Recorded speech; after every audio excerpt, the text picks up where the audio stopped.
17 enfants. Lui, l'empereur de la monarchie divine la plus ancienne au monde depuis Ori, petit-fils de Noé et souverain du royaume de Kush. Lui, Djeki, homme-dieu du continent noir. Tafari Makonnen est né le 16 mai 1884 selon l'ancien calendrier julien ou d'après l'actuel calendrier grégorien, le 23 juillet 1892 durant une forte tempête de pluie. C'était l'hiver éthiopien. Son pays vivait l'une de ses pires sécheresses entraînant une famine répandue sur tout le pays. À ce moment, traversa un éclair lumineux et la pluie se mit à tomber. La pluie est un trésor à Ejarzagoro dans la province du Harar. Comme pour la plupart des peuples vivant sur une terre desséchée et assoiffée de pluie, la tempête fut considérée comme un bienfait, une bénédiction. Un fils fut donné à sa mère Lady Yoziro Yeshimabet et à son père le Ras Makonnen. Il fut nommé Tafari et plus tard reçut le titre éthiopien de Ras. À travers la connaissance que le peuple avait des prophéties, les éclairs, l'orage, étaient des manifestations parfaitement appropriées pour sa naissance. Mais avant sa naissance, se disaient ces mêmes prophéties, une grande famine sévirait pendant 3 longues années. Ce retour de 2 saisons de pluie dans la même année confirma l'identité et la destinée de l'enfant. Le peuple qui marche dans les ténèbres voit une grande lumière. Sur ceux qui habitent le pays de l'ombre de la mort, une lumière resplendit. Car un enfant nous est né, un fils nous est donné, et la souveraineté reposera sur son épaule. On l'appellera admirable, conseiller, Dieu puissant, Père éternel, Prince de la paix. Renforcer la souveraineté et donner une paix sans fin au trône de David et à son royaume, l'affermir et le soutenir par le droit et par la justice, dès maintenant et à toujours. Voilà ce que fera le zèle de l'Éternel des armées. On disait que cet enfant était le descendant direct du roi biblique Salomon de Jérusalem et de la reine Makeda de Saba, des terres du sud de l'Éthiopie antique. Et en effet, comme sa peau, son arbre généalogique remontait jusqu'au père du roi David, Jessé, le juif le plus noir que le monde ait jamais connu. En 1896, 10 ans à peine après le partage de l'Afrique à la conférence de Berlin, 5 ans après que l'empereur Ménélique II d'Éthiopie eut adressé une lettre de protestation aux puissances européennes contre ce découpage, en 1896, les Italiens mirent sur place une vaste et grande campagne militaire avec la promesse d'un morceau de terre africaine, car bien entendu, à la fin de la guerre, l'Éthiopie serait divisée par les différents pouvoirs européens.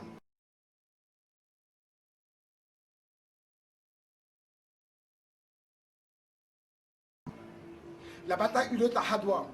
L'empereur rencontra les Italiens avec 90 000 soldats aux pieds nus, des troupes de porteurs de lance, mais par-dessus tout l'immense bravoure, le courage, mais aussi un sens spécial de la mission, protéger la terre natale et préserver son indépendance historique et dans le monde. Dans cette bataille d'un autre siècle, où le droit des peuples était foulé par les Italiens nations d'Europe, la gloire de nos vainqueurs fut immense. 12 000 ennemis tombèrent, 4 000 furent capturés. L'Italie fut humiliée notamment par la prise du général Albertoni qui fut prisonnier de guerre. Day after the victory had tremendous resonance throughout Africa. Throughout colonial Africa, West Africa, South Africa, in virtually all parts, including, such places as the Caribbean, was talked about, celebrated in a very big way. And what attests to the strength of the reaction is elicited throughout the African world is the anxiety it created in colonial capitals everywhere. Après la victoire de Doha, l'Italie signa un traité de paix avec l'Éthiopie. Cette invasion qui eut lieu en 1896 est l'une des nombreuses tentatives orchestrées par les Italiens dans leur désir d'occuper l'Éthiopie, seul pays du continent africain à ne jamais avoir été colonisé. Son père, général en chef de l'armée éthiopienne, brillant stratège et militaire, reçut l'admiration de l'empereur. Ses sentiments se traduisent par ces phrases. « Nous avons combattu comme père et fils tous les deux. Père et fils nous serons à partir de ce jour et désormais. » Il y a un peu plus de 6000 ans, se développa sur la terre appelée Mésopotamie, l'actuel Irak, l'une des civilisations les plus remarquables qu'ait jamais connue l'humanité. Celle-ci était centrée entre le Tigre et puis l'Euphrate. Ces deux fleuves naissent dans les montagnes d'Arménie et coulent en direction du sud-est, vers le golfe Persique. Le sol de cette région est incroyablement fertile grâce aux dépôts d'alluvions drainés par ces deux fleuves. Ce lieu la grande plaine de Babylone, était aussi celui du jardin d'Éden, Eidinu, la grande plaine du plaisir. De la poussière d'ébène de ce sol doux et velouté, une vigne sombre poussait. Et il fut un temps où cette planète entière était un endroit agréable, car au commencement, les terres étaient reliées en une seule masse. Tout le climat était tropical et l'on trouvait sous la surface de la Terre toutes sortes d'espèces, animales, végétales, minérales, toutes sortes d'espèces vivaient dans une harmonie parfaite. Un Éden merveilleux existait autrefois. Le peuple qui vivait en Mésopotamie, les anciens Chaldéens, descendait de Ham, le plus jeune des fils de Noé. Noé le patriarche. Noé le patriarche a eu 3 fils, d'où dit-on sont issus tous les peuples de la création universelle. Sem, Ham et Japhet. Après le déluge, lorsque l'arche de Noé s'arrêta sur les montagnes de l'actuelle Arménie, les descendants immédiats des fils de Noé repeuplèrent la terre et quittèrent cette région froide pour les climats plus cléments de Mésopotamie. Plus tard, lors des événements de la tour de Babel, les descendants de Japhet furent les seuls à émigrer vers le nord de l'Europe, la Russie, le désert de Sibérie, que l'on connaissait aussi sous le nom d'île des nations. Là-haut, privés de la bénédiction du soleil et vivant dans les grottes humides et froides d'Europe, ils évoluèrent et développèrent les peuples blancs, les peuples caucasiens. Sem et Ham demeurèrent sous le climat de leurs ancêtres et gardèrent leur couleur de peau d'origine. Plus tard, il a été dit que Sem donna naissance aux Asiatiques, Japhet aux Européens et Ham fut le père de tous les peuples d'Aigre. Peuple couchite, peuple kémite, peuple cananéen, peuple chaldéen. Pour les historiens grecs et romains, pères de la civilisation occidentale, le mot Aéthiopia, pays des peuples au visage brûlé, ce mot Aéthiopia, qui a donné le nom Éthiopie, évoquait toute l'Afrique et toutes les régions connues du monde occidental où vivaient des peuples nègres. Du sud de l'Égypte jusqu'aux Indes, en passant par l'Asie mineure, toutes ces populations étaient de couleur nègre, la couleur originelle de l'homme sous un climat tropical. Dans l'Antiquité biblique, il existait 2 civilisations éthiopiennes, l'Éthiopie de l'Est et l'Éthiopie de l'Ouest. Il existait une civilisation éthiopienne en Mésopotamie du Sud, à Babylone, fondée par Nemrod. Mais le peuple de cette région n'utilisait pas de nom tribal, il prenait le nom des villes qu'il baptisait, ou bien celui d'un événement qui avait eu lieu à tel ou tel endroit. Dieu confondit la langue des peuples à Babel. Babel signifie confusion, c'est pour cela que cette tribu s'est fait appeler babylonienne et en référence au nom donné à la cité qu'ils ont bâtie.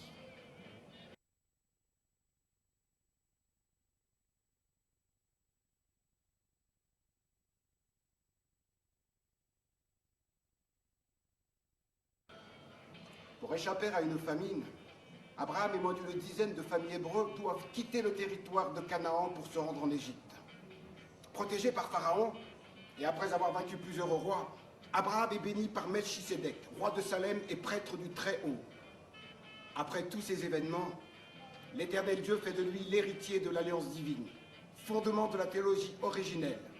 Ce monde doit être sauvé par la bienveillance de Dieu et c'est le peuple hébreu des origines, dépositaire de la promesse divine qui doit établir en entraînant l'humanité tout entière le règne de Dieu sur terre. La reconnaissance du Dieu unique, la fin des injustices et la paix universelle. De retour à Canaan, Abraham engendre Isaac.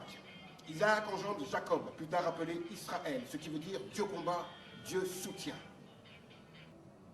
La tribu de Juda, 4e fils de Jacob Israël, était la tribu la plus grande de toute la maison d'Israël.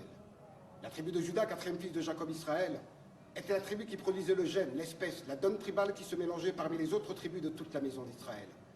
La tribu de Juda, 4e fils de Jacob Israël, était la tribu qui régénérait les autres tribus de toute la maison d'Israël.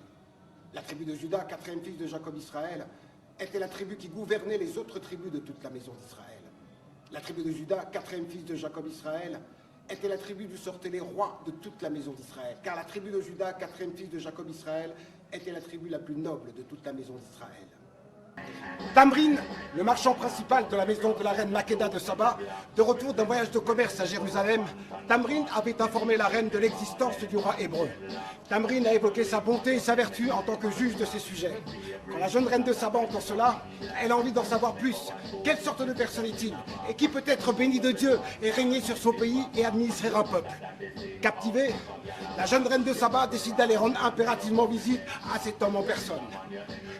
Mais ceci avait avait déjà été ordonné dans la sagesse de Dieu et dans le Dieu soit loué pour assurer que le royaume de David existerait à jamais selon la parole du Seigneur. J'assierai ta descendance sur ton trône s'ils respectent les lois et les ordonnances que je leur ferai apprendre.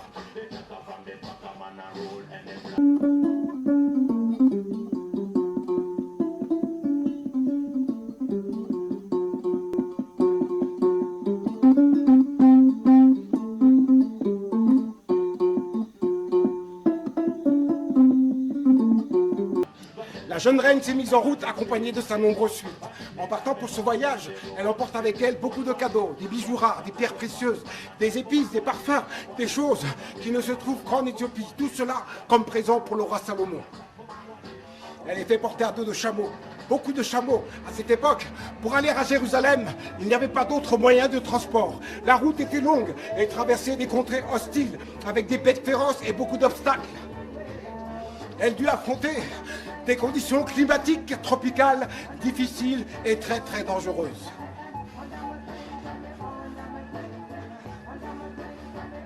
L'un des nombreux cadeaux que la reine de Saba fit au roi Salomon, et elle en fit beaucoup, fut 3 grands bateaux chargés de bois de son pays, l'Afrique.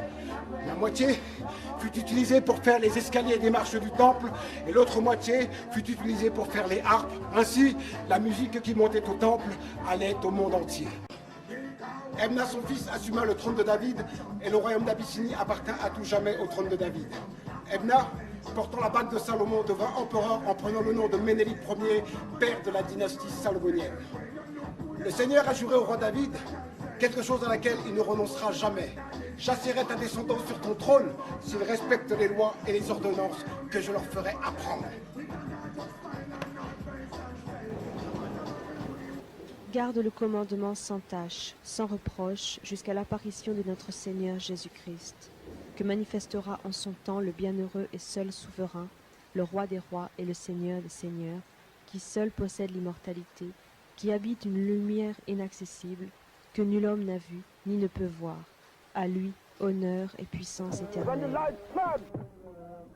Edward said, "Thou art the conquering lion of the tribe of Judah, the elect of God, the light of this world, hold of the Trinity, masters of human faith, and the protector of mankind."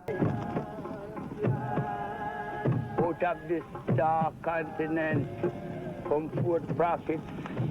So a message that we brought to earth is come together, sister, brother. Time gliding on. Hear the voice of Ethiopia. Calls everyone.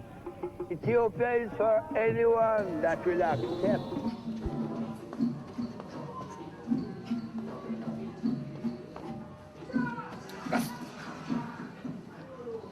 C'est bon. Je sais pas quand même.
Jah art the kings of kings and Jah art the Congo Nati. For the white men came and him take I away from my fatherland, and him carry I down in this exile land and require from my husband. Oh, I will not sing no song at all in this dread land. For if I do forget the other Jerusalem, let I write and forget I come.